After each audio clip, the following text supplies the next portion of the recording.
kati nze bato kubali mubya radio bannange emyaka gyate nkubuzaako mutya nzija maataala njagala kuttiriza ku kyama Medi Nsereko kyagamba abakyala tuleke kusiiwuuka mulaba Saara talabika bulungi twebaza Mukama Katonda Saara happy birthday to you abali kutwagala ngaba female performing artists obubaka okuva ewa Mungeja Mariam Dagire akwagala nnyo webale kumwagala webale nnyo naffe kutwagala Saara Mukama akutuweera obuwangazi Mukama akusanyuse tukwagala oli musanyufu nga kipeeze kyaliko nebiri byotusekera byonna tuyagala nnyo Mukama abampeera omukisa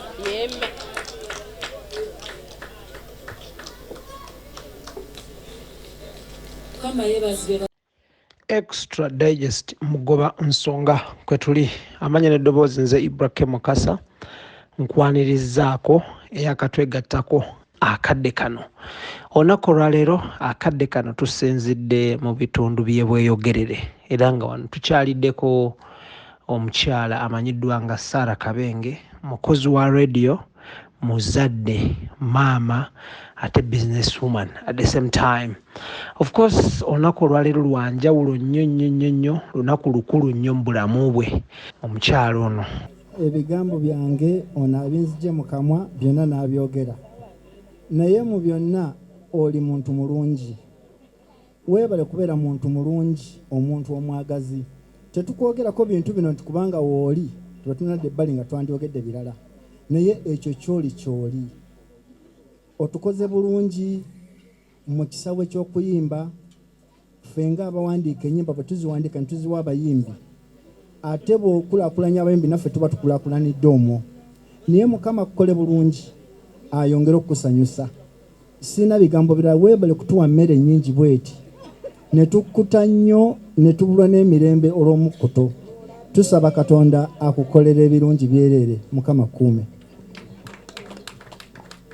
Program yaffe eno eteebwamu ssente aba Roast Coffee Academy nga bano baguddewo ekipya kwe kutendeka omuntu n'okola baga n'okola sandwich ne crepes nga bano babadde bamanyikiddwa mu kutendeka ba baristas kintu bakyongeddemu ne bakyongera ku level eddako kati batendeka n'okukola burgers sandwich ne crepes babayise ba Roast Coffee Academy basangibwa Najjanankumbi ku Sterawo ate nga Dubai Abu Dhabi basangibwa owawo okuliraana Alwada Mola ku Airport Road wajja okubanga obasanga banywanyi baffe aba Almeridian Ventures Limited bakutwala kuba kyeyo ekkata era nga bakugamba omwami n'omukyala omwana ow'obulenzi oba obuwala ng'owezezza emyaka 18 n'omusobi jangu bakutwale okuba ekyeyo ekkata babayise ba Almeridian Ventures Limited.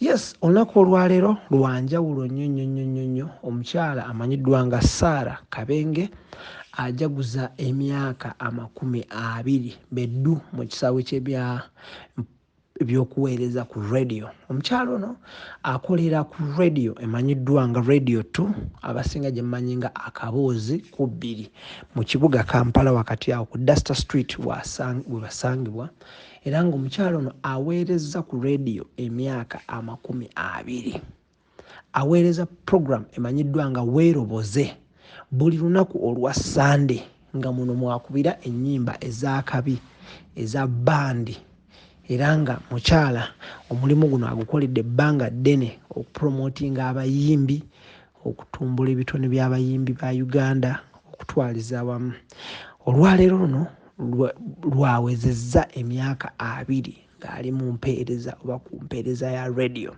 Mukyala sarahkabenge era nga abantu bakutteko mu ggwanga Uganda mulimu ebibiina bingi nnyo omuli Eagles Production omuli Cream Production omuli The New Eagles omuli Golden Production omuli ebibiina ebirala bingi nnyo kutte ku bayimbi Ssekinnoomu ab'enjawulo nga tayise mu bibiina tumbudde muziku wa Uganda akola olunaku lumu mu week luba lwa Sunday naye nga lwa mugaso nnyo era nga lwa maanyi nnyo.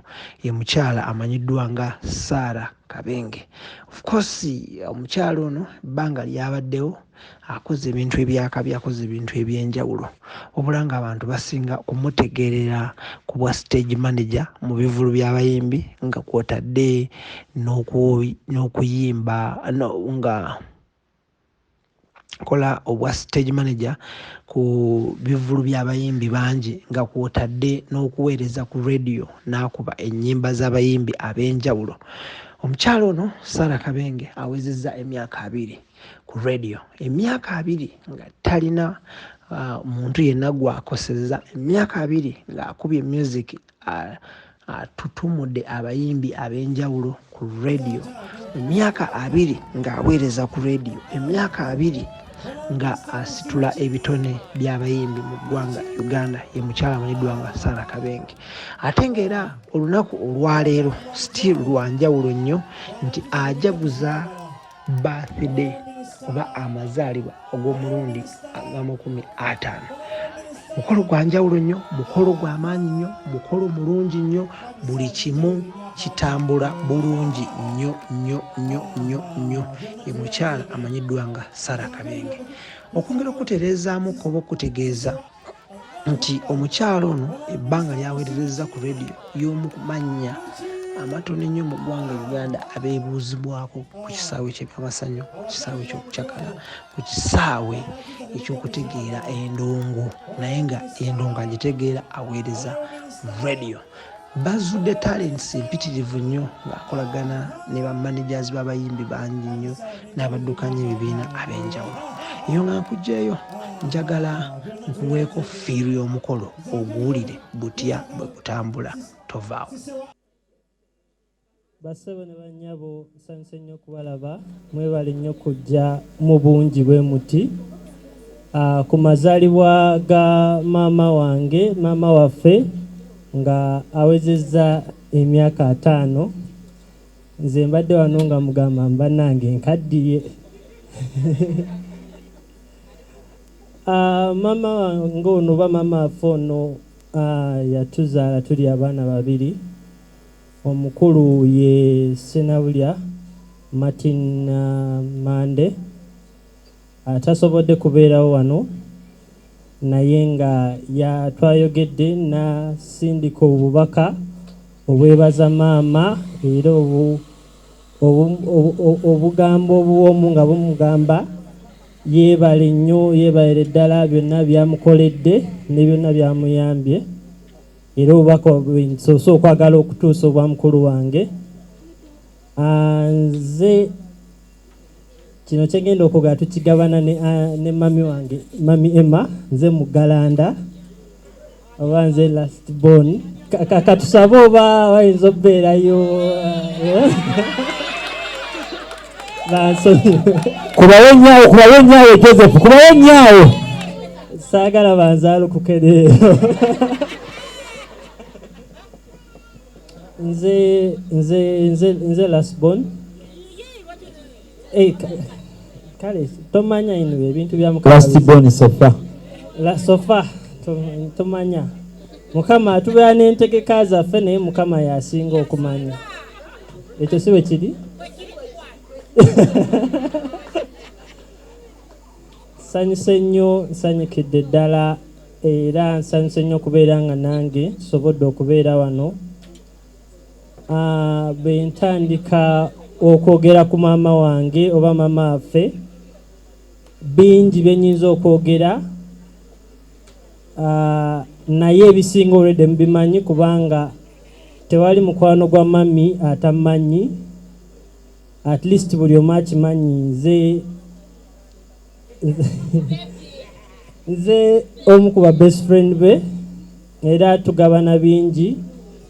Sisobola kujjukira lunaku lwe nali njoyeza ekintu ne bwe yabeera nga tasobola kintuusaako, n'abeera nga tasobodde kola ki kukimpa.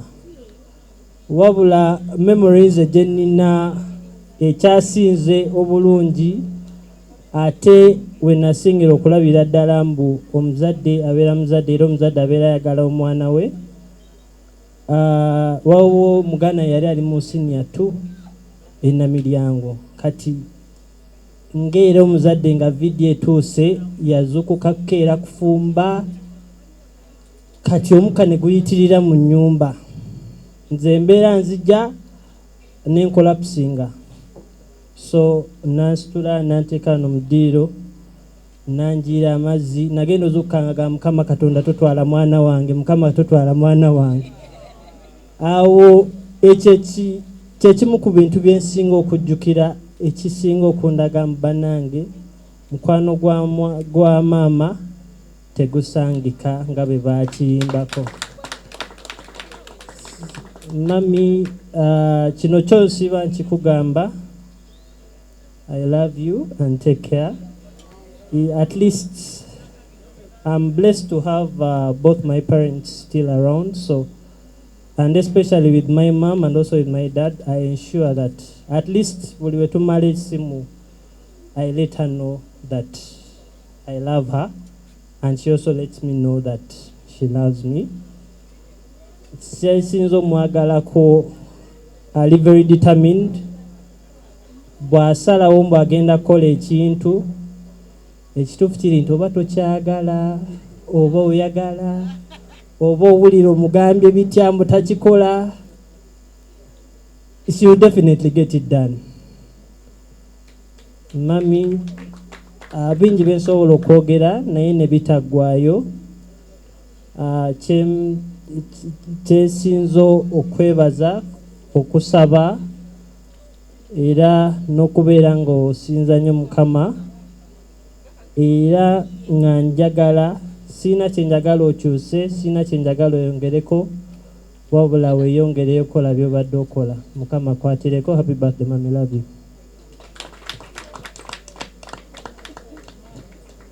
Mami, I'm so happy that you're celebrating 50 years. Kino nkikola kwebaza. Mami, weebale kudda eri Omukama. It's a good example for us, your kids. Ate era tugenda kyenyumirizaamu nnyo. Your decision tetujejjusa. It's the best you've done for us. Mami, tukwagala nnyo kubanga otulaze omukwano mungi. Ate ffe tusiba tugamba we are very blessed kuba bijiba mikolo ewaka tetuyaga. Abayimbi tuyina, basereebu, ebyo byonna tubikwasa Mami. Aboogezi b'emikolo byonna Mami. Naye nkwebaza okuba nti otwagadde ate oyagadde bamaama baffe nnyo. We bakoleramu ensobi owulira nti Mami Sarah yatugambye tukole kino. So they are always thankful for your advices. Ate era naffe otugasenga abaana. Mami, weebale nnyo, weebalire ddala. Sijja kwogera bingi wabula kwongera kusaba Mukama twongere okusala keeki esingako awo. 100 years. Olaba abazzukulu n'abazzukulu. Omukama akitwongere. Tuyanze wakyaliyo omulala. Okay, katugufune naye. Mukama yebazibwe. Abazzukulu abasoose bagwa ku sayidi bayita senga maama. Kakati abazzukulu bano aboogera baana si bazzukulu, baana ffe tumuyita senga. Tusaasira ebika ebitalina basenga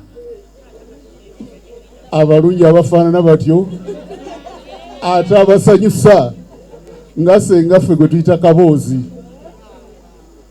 Actually ndi nervous. Batuganye ndimu ekitengo lwa nsonga bbiri. Esooka natandika okulaba obuzannyo okutandika okunyumira ku TV. Nalaba akazannyo kamu ke bayita second chance. Oba mwakalabako ke katandika okunjagaza obuzannyo obwo.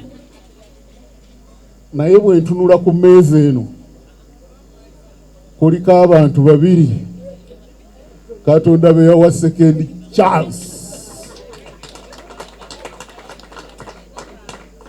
N'olwekyo ffe ab'envuma omukolo guno tuyinza okuzina amazina ne tukutukamu ebiwato ngalabyeko wano kubanga Mukama yamanya ennaku yaffe n'atuddiramu. Bannange mukube ku ngalo. Mukama yeebazibwe nnyo. Ensonga ey'okubye making a nervous sifunanga mukisa era ne sente sandi zifunye okulaba ku bayimbi n'okulaba ku bantu abakola ku zirediyo ne ku TV bennengera obulengezi. Naye ng'olwaleero mboota ki? Mboota buliro. Senga munnange weebale kukwana mikwano nga nze saga nkulimbe era otuwadde challenge nnene. Sirina mikwano giyinza kujja wano nga ngiyise okuva kubayita okunywa ku mwenge nga buli avaayo agamba nti oyo atwagala nnyo. Sirowooza nti mbalina abanfiirako. Ndowooza nti mbalina olw'emirimu gye nkola n'ebye oli yagaye nti wabaawo bye baagala okufuna. Ndowooza bayinza okunjagala. Nze chairman w'Emunyonyo, don't forget. N'olwekyo abo abatuuze bwe mba nkoze pati bonna bagira ki? Bajja chairman onooba otya nga tulabise mu maaso ge. N'olwekyo nkwebaza nnyo okuyita kubanga ate nkimanyi toli mugagga nnyo. Naye abantu ddala kye boogera kye bali. Mu mbeera eno eya COVID twekwasa. Embeera yatukola bubi. Naye okukola kipata ekifaanana bwe kiti. Senga tosaaga. Bannange abatulaba eyo tulina ekika mwe tuva ffe bakiyita kyanvuma. Akabbiro kati nvuma. Olunaku olulala ndibalaga omukulu waakyo. Naye ffenna tuli bazzukulu ba Kyaddondo. Ba Kyaddondo kawempe wano.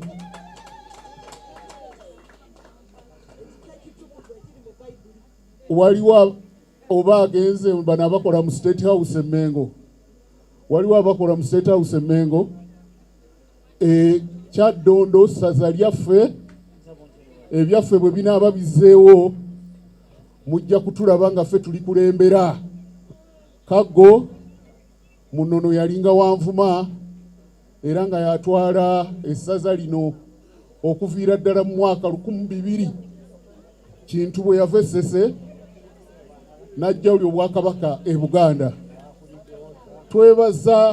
Twebaza nnyo abagenyi mwenna abazze wano kubanga bannange mubadde balungi nnyo.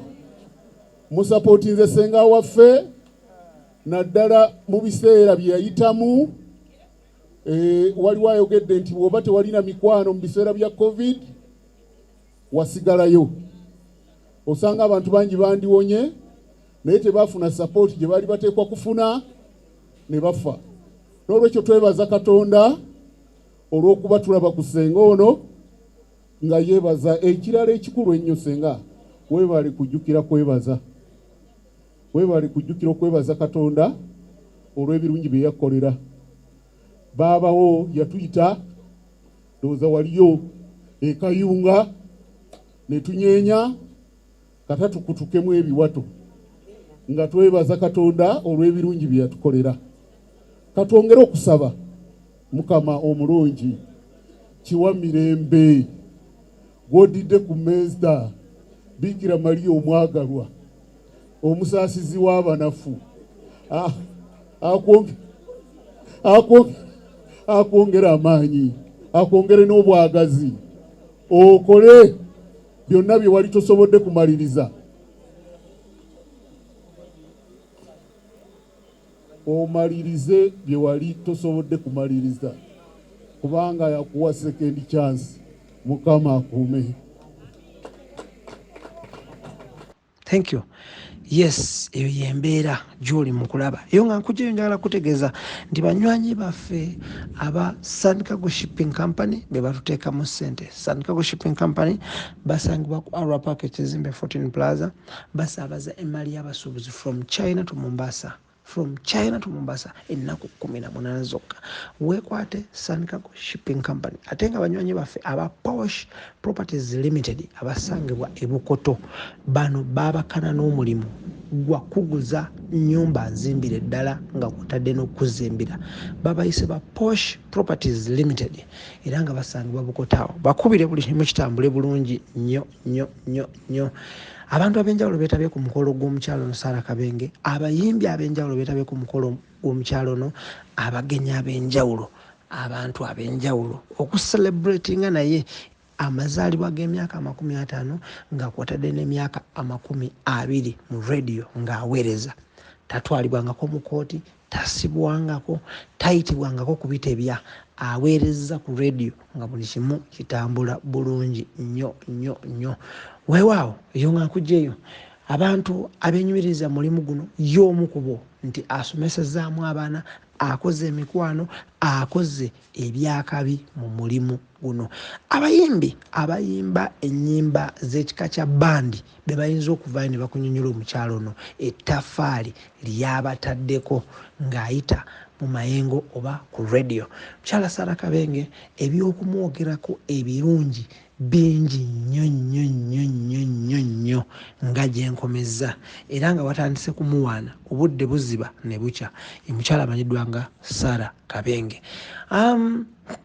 Of course eyo nga nkugjeyo njagala nkwongere ku fiiru y'omukolo kuwe ku mbeera ebigambo by'omugonyi by'omugole ayogera ki agamba ki n'ebigwa omukowero tovaawo. Nga tebamanyi waliyo ne serebo omulala okitegeera. Nze nno nina ennyimba ziwera ne 10 naye simanyi Saara ono abalala bonna ennyimba zaabwe azikuba ku reediyo. Nze simanyi oba namukola ki era nayagala mubuulize mu bantu nga bwe nkoze olwale. Ezange tazikuba naye ndowooza muziwulidde zirimu omulamwa composition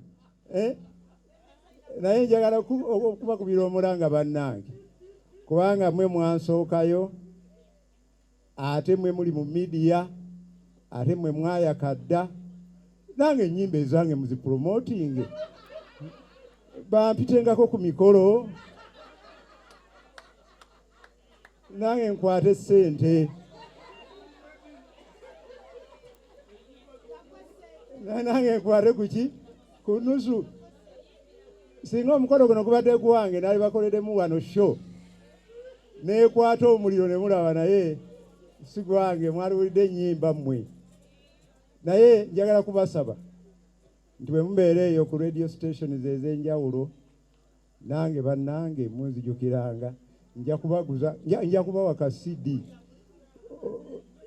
olomera ono yankonda eminze dda naye so medi nkwegayiridde nange ku CBS onteekangako kuba nange singa nsobola okufukamira naye covid nange yannuma nnyo. Ebiseera Saara mwe yalwalira nange mwe nalwalira nze nno ne bangoba n'emulago ate ye ku leve yange ye teyatuukako kubanga nze mulago baatuuka n'okunzija ku byuma ebya ICU ne baŋŋandika akati weeyiye. Katonda n'ayamba Omusamaliya najja n'ategeeza pulezidenti yali mwami Kasajja n'agamba musajja wo akola ki agenda president n'anfunira ennyonyi ya ambulance nembuusa nenyongerayo nga bwe mwawulidde batwala olanya eyo n'obulamu gye bwakola ki gye bwakomerawo naye bwe nakomawo kwe kukuba akayimba ako olidde nenzikiriza nti ddala mukama waaki w'amaanyi era atakkirizanga mu mukama oyo musaasidde kubanga nze nakomayo ate byali biseera bya kalulu ate n'akalulu nenkawangula nga ndi ku kitanda siriiyo sikampeyinize omuyaga ne gujja ne gwera ne gwera ab'NRM bonna wano mu Buganda nze nensigalawo owulidde ekitiibwa kyani ya mukama waffe yeebazibwe nolwekyo mukwano gwange Saara nkwebaliza mukama Katonda naawe okuyita mu lutalo olwo okuba nti akuzizaawo ate oli mugole mulungi muzibu ng'onyirira sagamba kulimba sikulimba tewali akulimbye wano onyiridde n'okunakuna omanyi Saara ono twava dda ye muto wange nze musingako emyaka nga 10 nange nakaselebratinga emyaka 6 naye nange mundaba nti alimbooko siwewaawo nembya music ndi upcoming nze nyimbidde ku myaka mikulu kale no talenti zino temuzisuulanga ne boweze 6 eddoboozi liba likyakola ki likyalimu naye njagala okwebaza bannange mikwano gya Saara mwenna olw'omukwano gwe mulaga omubuulizi omu yali atubuulira yatugamba bw'oba oyagala okumanya abali kuziika ofumiintirizangamu ne weebuuza nti baani abalinziika kubanga abantu abamu bajja ne bakukaabira mu maaso nga bataddemu vicks ne bapretendinga nti bakola ki bakaaba naye nga ddala tebakola ki tebakaaba nga tebali serious naye ku kyendabye wano God forbid Saara singa n'amala agenda maze okulaba abalinyambyeko okwerekera ani Saara simanya ani alisookayo naye munnange emikwano gyo nkoze eki mbalabye ate nange nfunye omukisa olwaleero nendaba baserebu bannange yadde nga nze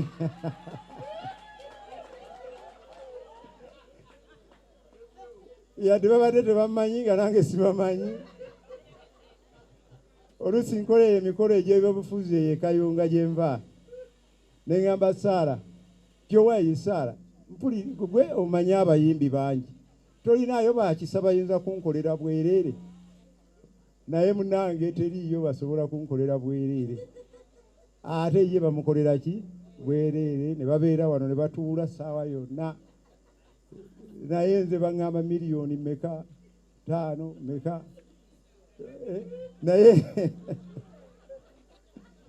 naye bannange nange olwaleero mundabye bwe mbayitanga ekayunga nga nina ekivvulu ky'abalonzi bange mujjanga ndi mukwano gwa Saara mukwano gwammwe ndi mwannyina nange mukolanga ki mujjanga ate tesaagala mwerabire nti nno kaakati nange ndi minisita mu minisitule y'ebyensimbi tomanya nti enkya oba oli awo oyinza ogaa nti owange luugo ogamba otya wano olidde oyinza okunyambako n'empitaawo nange nenzijukira era ndi ku mukolo gwange yajja nampeerereza buki bwereere olidde kubanga nange oluusi ngenda nenkuba mu ttooki neŋŋamba nze ani alinkaabira nentunulatunula nga sirina gwe nkola ki gwe ndaba nga ninga atalina balinkaabira naye munange Saara gwe abantu okola ki obalina kubanga nze obudde oba n'omutima gwe munafu simanyi kukwana nnyo mikwano simanyi kukwana nnyo mikwano naye munange gwe olina okunjigiriza yadde oli muto wange onjigirize engalo ezo ezituuka ewala Sara njagala kukwebaza nnyo olwa kino ky'oteeseteese era n'okuwezaayoza ennyo okuweza emyaka 50. Njagala kukakasa nti tonakaddiwa, tonaba kukaddiwa. Sara ono yansuubiza dda nti agenda kundaga omuko. Emyaka kaakati gisobye mu 2 era yaŋŋamba nze ndibeera omuko ku mbaga ye. Era nkyalinda nze sigwamu ki, nkyalina essuubi ppiririvu. Waliwo ebiseera awo olwo ntandika okumanya nti Sara mukwano nnyo gwa yalazeewa misaaki. Ng'ayogera nnyo ku misaaki ne ŋŋamba oba oli awo misaaki ono yalifuuka omuko. Amaaso ne nteeka mu kkubo naye ne siraba, naye nkyalina essuubi Sara, sinnawanika. Era nga mutabani waffe bw'ayogedde asuubira nti n'oli wajja omuddako, owulidde. N'olwekyo essuubi nina ddene nnyo. Bw'atyo bw'agambye. Era abasajja abali eyo mwenna, nze ebintu sijja kusaba bingi, nja kusaba bitonotono. Mwannyinaze ono mukyala mulungi nnyo wampisa, nga bwe mukakasizza olunaku olwaleero, ataanyirira bulungi ate wa mikwano. N'olwekyo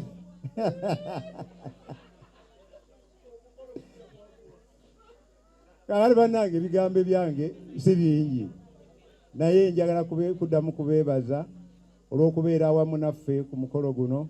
Sara weebale okutukolera akabaga oluvannyuma lw'okuva ku muggalo. Ndowooza eno y'emu ku mbaga, kunze y'embaga esoose gye nsoose okubeeramu okuva ku muggalo, era ne bannaffe bangi ndowooza y'embaga esoose. Weebale tuteekerateekera mukolo guno. Ani indasitule bali bagisibye emyaka 2 kyaŋŋamba, naye kaakati ye yagiguddewo.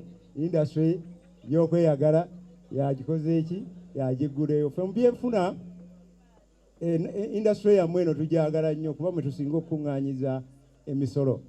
Bwe ntunuulira ttebe eno yonna nga bweddugadde, omusolo gwe nnina awo tegulojjeka. Bwe ntunuulira eri omusolo gwe nnina, indasitule eno tugyagala nnyo. Owulidde? Tugyagala nnyo. Media tetagyagala, naye ffe tukola ki? Tugyagala nnyo kubanga tukolamu omusolo mungi. Bannange mwebale nnyo, mwebale ddala okumpuliriza. Mukama abakuume.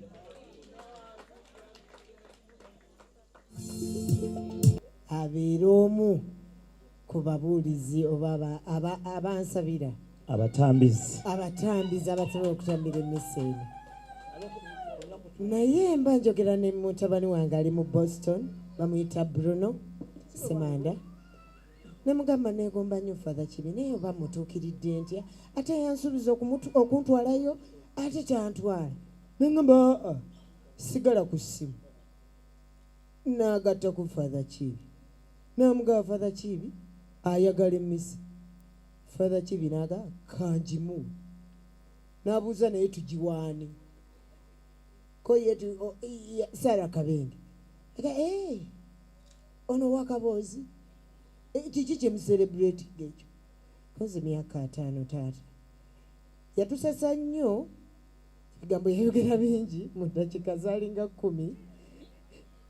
Twavaako kubanga omuntu gwe nasooka okukubira yali muzzukulu wange. Nga sikyasobola nakwogera. Father ayogera. Setenda kwogera.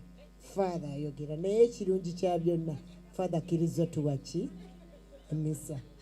Bwe ngenda ewa bwana mukulu leo ne mutuukirira ne mugamba nagenda ne muwala wange njana basi. Ne mutuukirira ne mugamba Father, amazima gali nti emyaka girabika giri mu 10 nga sirinnya mu kyaki, naye njagala mmisa.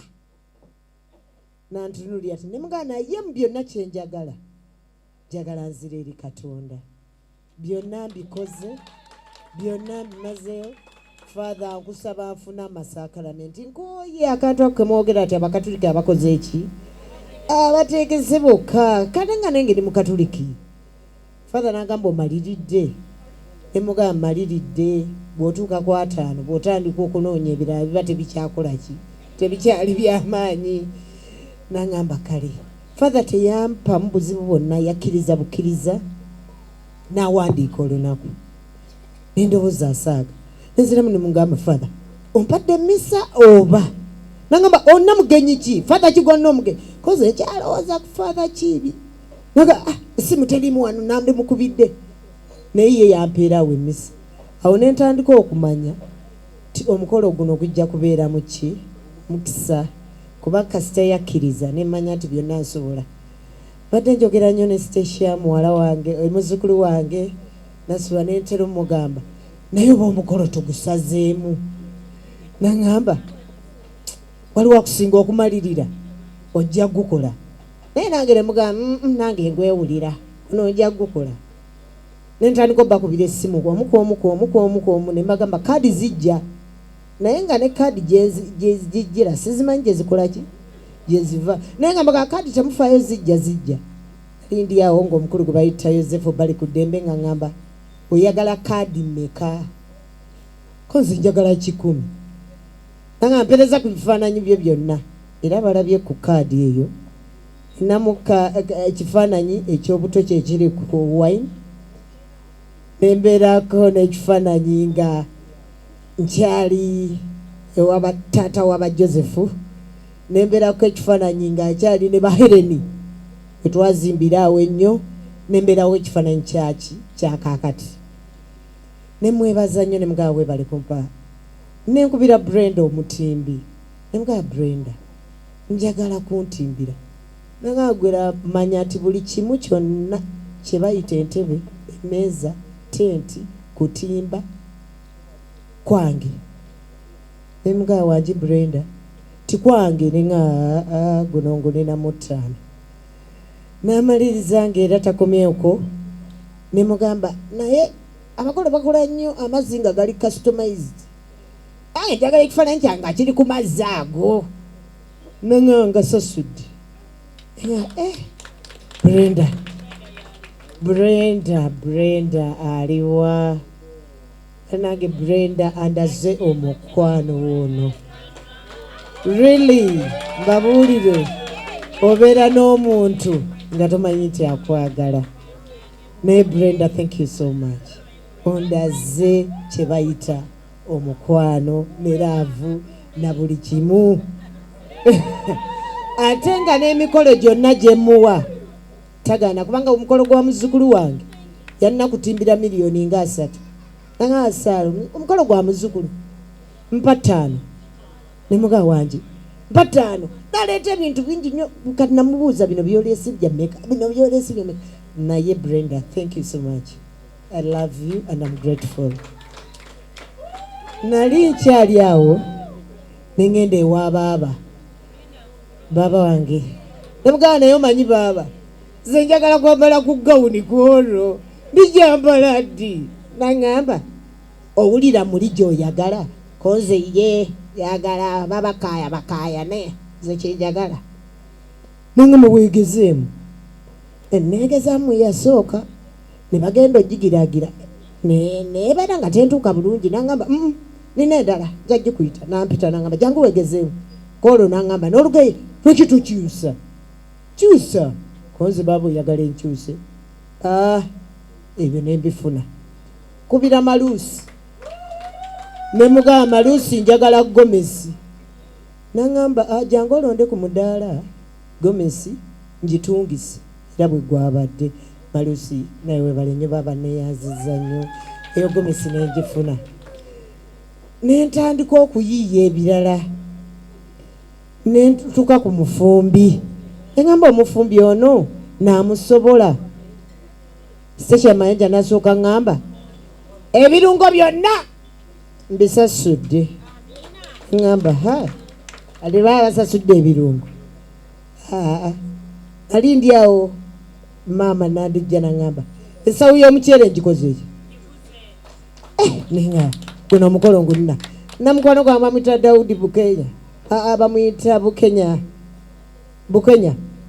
Naŋŋamba nange nguze esawo y'omuceere. Naye nandijja bwe yampa esawo y'omuceere saamugamba nti nina gwe bakoze eki gwe bampadde ne ŋŋamba owange omuntu ayinza okwekubirawo naye omujere guno gwonna kankole ki kankutwale.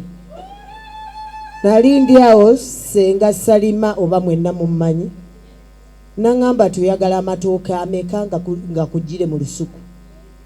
Nga oba amatooke nga 10. Naŋŋamba ti akakutiya kaako kajja e Kampala. Awo netandika okulaba nga obulamu bwange bugenda bukendeera mu ki mu mukolo muno. Mu butuufu sijja balimba omuntu ku nsi gwe nsinga okutegeera era gwe nsinga okwebaza ng'ovudde Katonda, maama Bikira Maria. Maama ankoledde ebirungi byonna. Mba ndi awo nga muto wange mugamba ati omukolo no guyengedde.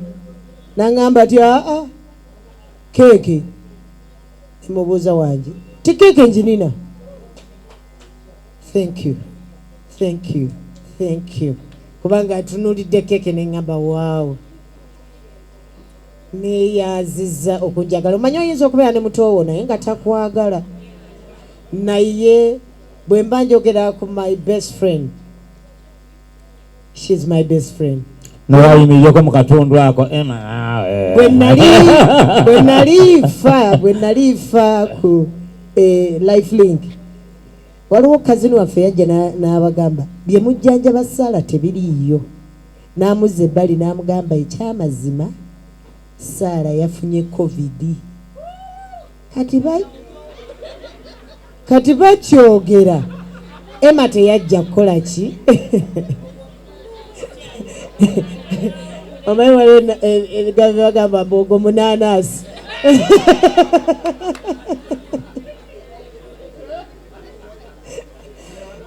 Ogwo munanaasi. Kati Emma n'agamba abasawo mumpe sisita wange nze sikyayagala ne bemutujjanjabe byonna naye nga wakategeera kagenda kakola ki kagwamu. Ne banteekamu ambulensi. Bwe bateekamu ambulensi n'entunya mutabani wange Joseph. Mugaya Joseph weeyise bulungi ku nsi kuba ŋŋenda kkiriza byonna bye bakukolera kuba sigenda kukola ki.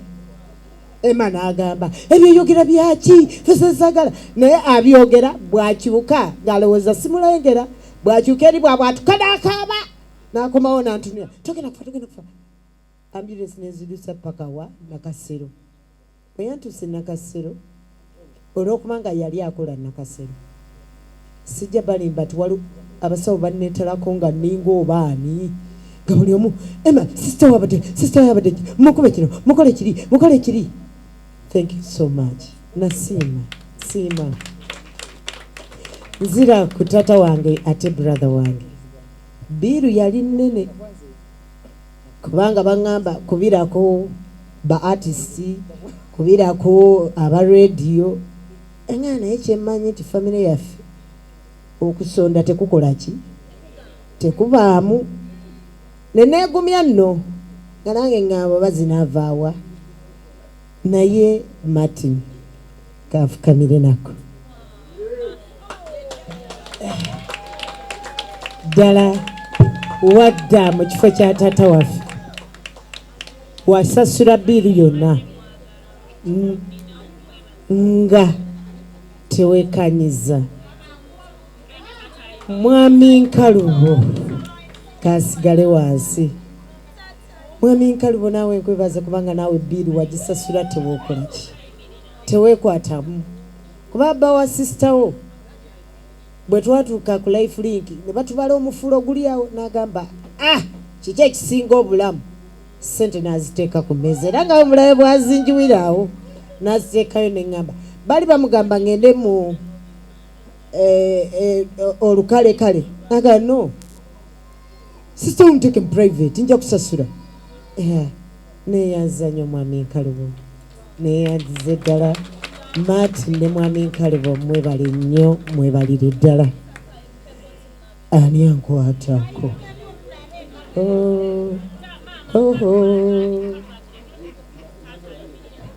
wano bye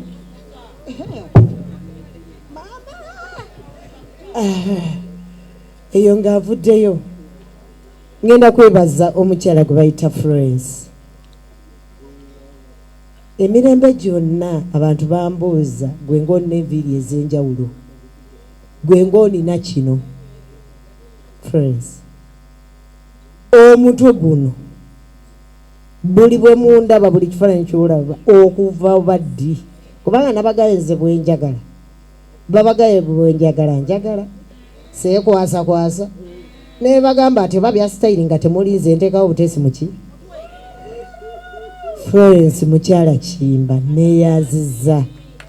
neeyazizza we yayimukeko mu bulabe yabadde ng'akola leero nga metroni wange bambi ankoze bulungi nowa makeup nali ndi awo nga nkubiranga nga manange nja kukola kwegamba Mukama Katonda mwebaza abaana bange abampita basenga bwe nabagambye nti omukolo gutuuse tebaasibyemu baze bawala bange abampita bamaama bannange mwebale omutabani neeyaza byonna babaaba bange mmwe ate sinna bwe nyinza kwogera ba radio presenters bannange omanyi munange olina omuntu gwokola naye okubaganga abasembyayo kakodyo olina omuntu gwokola naye naye nga omunyumira okukola naye.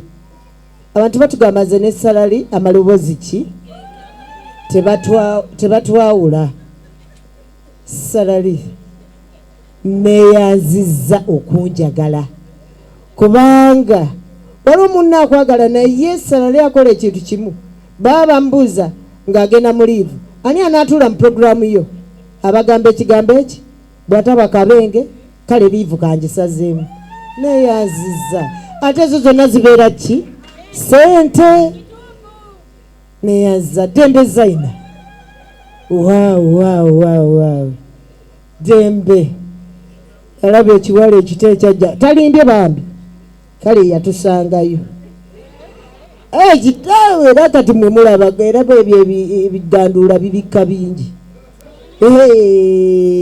jabu zibikka bingi yajja nga tiriba bwati ye naye nalyoka atuyitako ffenna ng'abigula ne tugaha kino kibalese nga kijjujju Maria yakijjeewa agaya yakijjeeyo Masaka oze kinaakolekana nakyo naye mwana wange kati olwaleero bwe mbaasa okukuba essimu bweteba ya salale ebeera ya Dembe Zaina abo mbeesiga naye ekigambo kyayogedde ekirwa kyonna agambye Saara si mukulu naye temuto mukulu nnyo talimbye yatusangayo naye lwakubanga ti bw'oyingira bakadde naawe ofuuka omuki.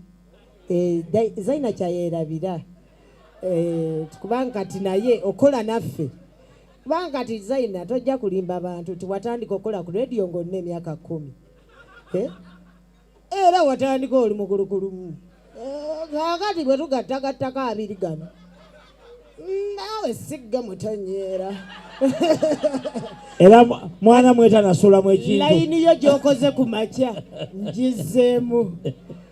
Aba female performing artists mwebale nnyo kunjagala eyo ndiyo nga treasure mwebale kunjagala omumbeja mumunneebalize byonna nsiima nsimidde ddala ba artist akyasigaddewo yaani ye Nandujja banaye Nandujja upcoming andieni wati kamovire namuvire upcoming kakuvire loza fana lebo lugo kirabye fere batubala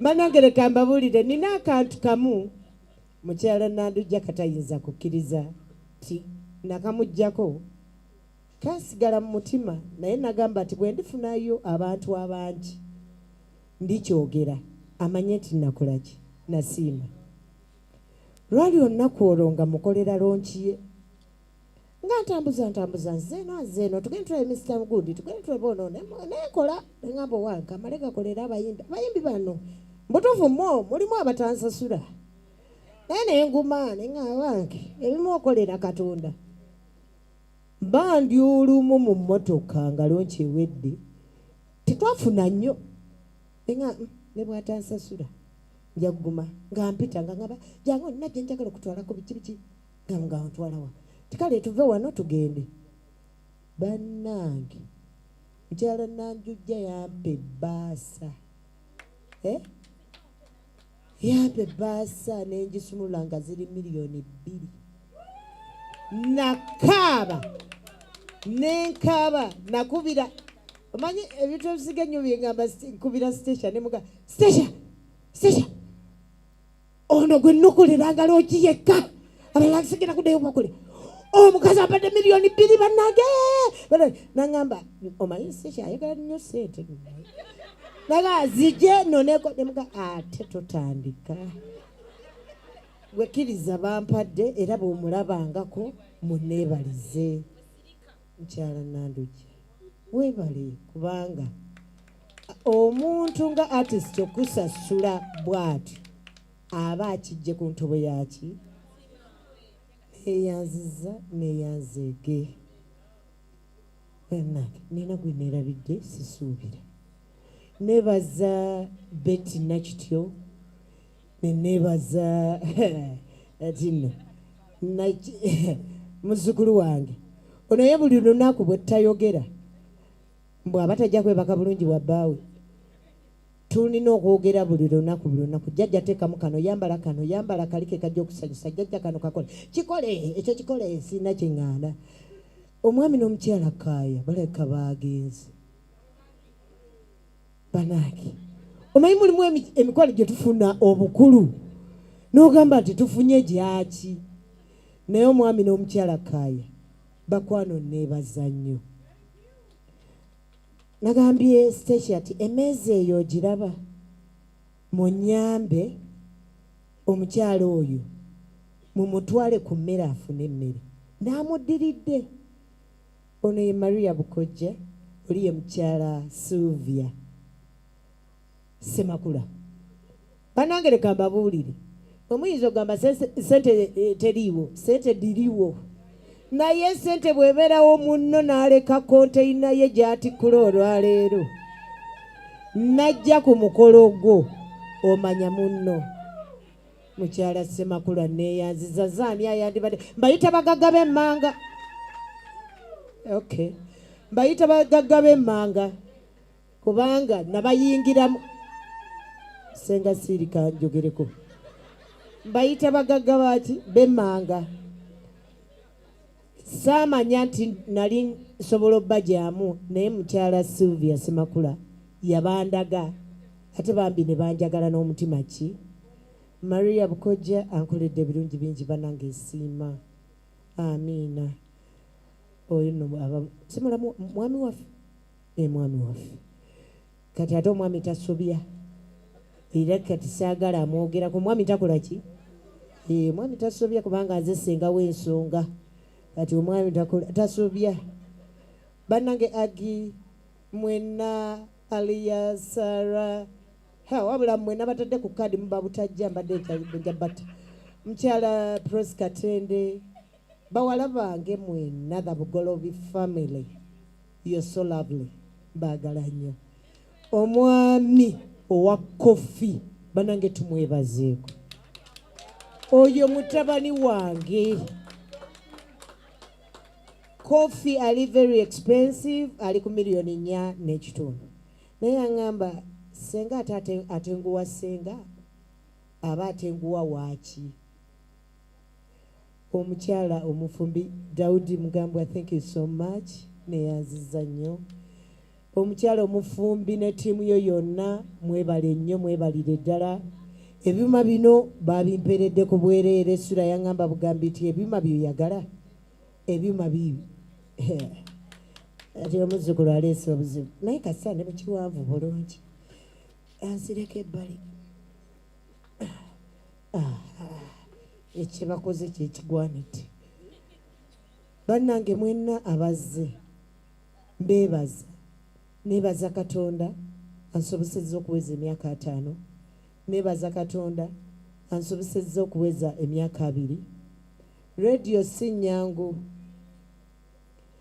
naye ate si nzibu bw'okola ekintu ng'okola ki okyagala. Nze seewaana ne Dembezaina ne Sarah bakimanyi mbagamba I love what I do. Nze bwe nnyingira mu programu yange mba nnyingidde siyingirako kitundu oba navaako ssaawa 10. By the way ndimenti kuvaako ssaawa 11 naye neesalako nenteeka ku 9. Naye bwe mba nnyingidde omuntu ayampuliza ku ssaawa 12 zigenda okuwera 9 ampuliza nga nkyali omuntu ki y'omu. Kyeŋŋamba abavubuka betunna olwaleero buli bw'okola ekintu with passion kikunyumira. Talimbye nebaza obulamu bwange bwonna omuntu gwe bayita Medi Nsereko Sebuliba. Nandibadde radio sigiriimu.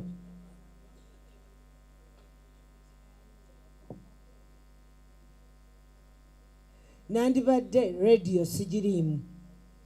Naye omuntu gwe bayita Medi Nsereko Sebuliba buli byakola byali bikola ki binyumira. Era ne mugamba era namwekwanyakwanyako nnyo olukwano nembera mukwano gwe n'abeera nagamba giki gwe ng'onviirako nemuga eka nkubuulire nja kukola ku radio olwaggwe nja gikolako era kino kyenkola kikyo. Ebyo byonna byomuwulira byagamba koona digida nange nembiza ewange naye byonna byali byani bya Medi nembiza ye talimbye. Baba bagamba ebintu byonna ati ze mbimanyi ebibyo naye naawe omanyi ebyange. Nkwagala nnyo baaba wange n'omutima gwonna. Baba ombeererawo mu byonna. Zaani bannange nsooke munkubire mu ngalo atuuza Honorable Minister omulambo okuva nga teyenyenya n'afuka n'okunfulumya. Amawulire gonna gagenda kukubako kakati eryange libeera eno nga kale ndinina naye kati bagenda kunyongerako kali aka Honorable Minister nange ezimbiraawo. Baba neeyaziza nnyo neeyazeege byonna okuva ku ntobo y'omutima gwange. Naye ate mbeera neeryazamanyiza. Baba neeyaziza byonna simira ddala okuva ku ntobo y'omutima gwange kuba ebyabaaba byo bingi bawala bange be basobola okubitegeera byo bingi era bwe tukukuta oba bwe sikukuta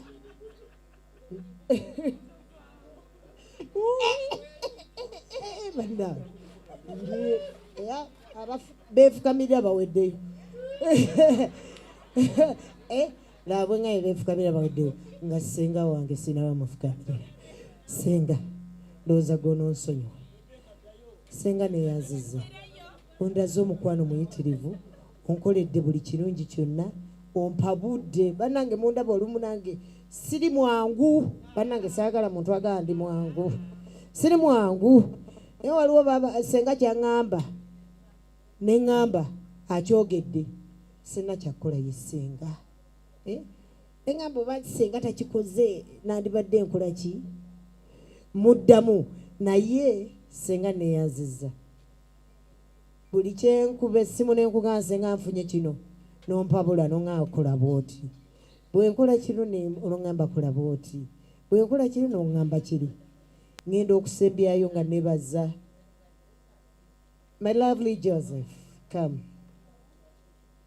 Banange obeera n'omwana nga ye best friend wo nga mwana n'omwagala. Thank you for loving me. Oba abananga bana bena kuzino bakulaki tebaagalika. Omwagala n'akulaga ati nno ate gwe byoliko biki birala. Naye Joseph ne bwe mugamba ekintu kye ekifaananyi kitya kuba bw'alaba tukaayanye.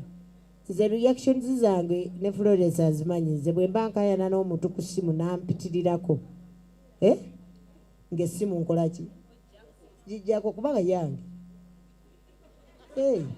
esimu yange kakati naye bwanyiiza azijjako buki simu naye ampaamu akadde nankubira naŋŋamba mami olimba tewandinyiize kyabadde bwekiti ne mugaye tuwagira fembi Manchester era bwe baba batukubi tubeera mu nnyumba yaffe ne tugaa ati abakasajja kano tukatwala ddi ye bannange ekola etya ennaku zino ojagaza ki manyeeko otugulire ku bazannyi okola otya anna nebaza omukulu gwe bayita Fred Sebagala ali awo oyo tuliridde eddala bbanga nga mukwano gwange era wa KCCA stroke Manchester United era ye ttiimu nange KCCA yempagira neyazanyo Joseph banange mwena abazimbe baziza sagala balwisa kubanga babagambye ennyama tulina nnyingi mpitirivu omwenge gukyali mungi ekyokubiri ono yennyini gwolaba ye yatuyamba ne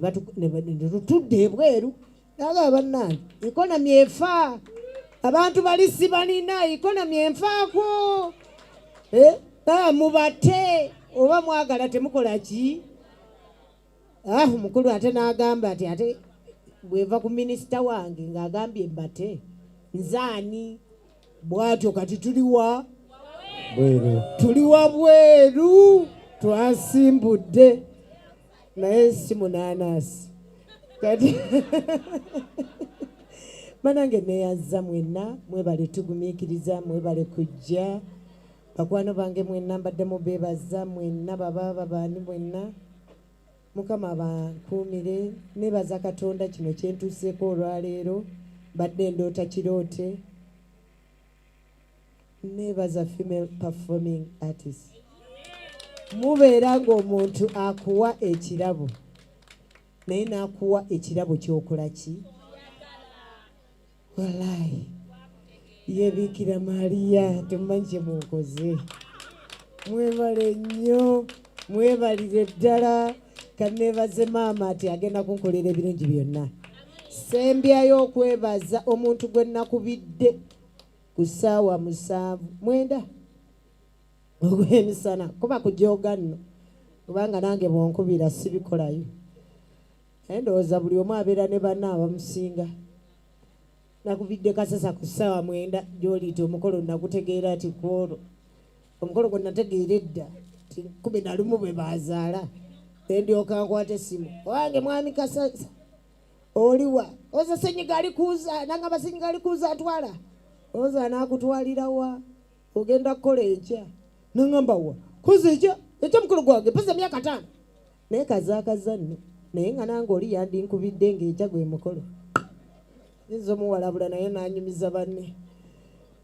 omwami oyo mumunkubireko mu ngalo kuba yakkiriza nga simuwadde wadde 10 nangamba owange emikolo gyewammwe ndabikanze emusa nokola ki okugikola nebaza Edina obwedde abo abatambula ababagabula ne nakasolya aliwo awo oli banange mwebale nnyo mwebali eddala sembera ddala okwebaza my daughter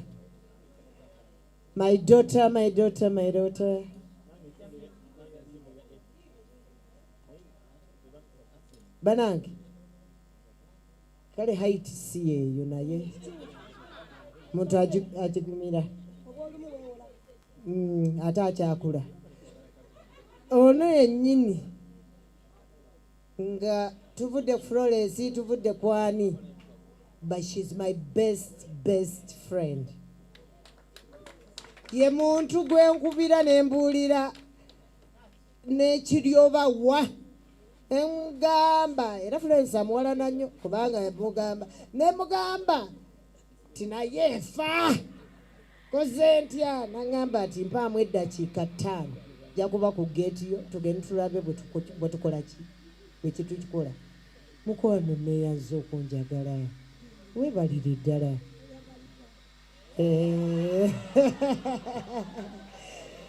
awo anantuukira ku misa kisemakula oyo ye naamye buki yaggulawo yaggalawo in fact bali babiri ye ne bebe cool temusobodde kumulaba kubanga aliko waakola ki waali naye abo abaami ababiri ku bbiiru ya covid buli omu yakwata akakadde n'akakola ki n'akasuulayo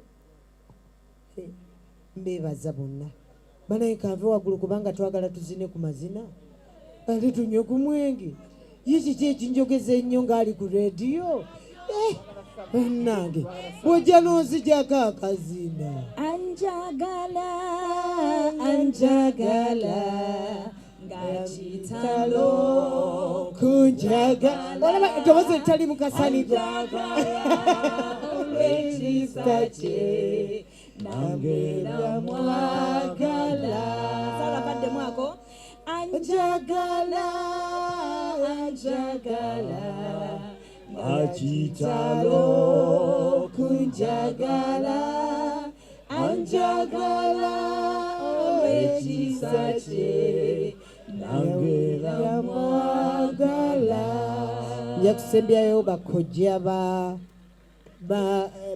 mwami Kasasa omukulu Gita tibanange mwebale kumwagala mukulu Kasasa jangu nzijeko akazindaalo ffe nze kankakuggyeko nga linyinza okulowooza ndi ku redi omukulu Gita akuba ebuyego omukulu Wycliffe okuba ebuyego kajeeko ewa Kyaddondo mukulikire ddala ddala baneka mugika akazindaalo mbataase honalebo lwaki honalebo lugo lwaki toyimba oluyimba oluggulawo amazina ne batukuba wali siba kiri teeka luyimba honalebo lugo nsonyiwa okuzzaayo honalebo lugo nzani azzaayo honalebo minisita ku stage Thank you. Yes, embeera yeeyo ogifiirinze era ogirabye.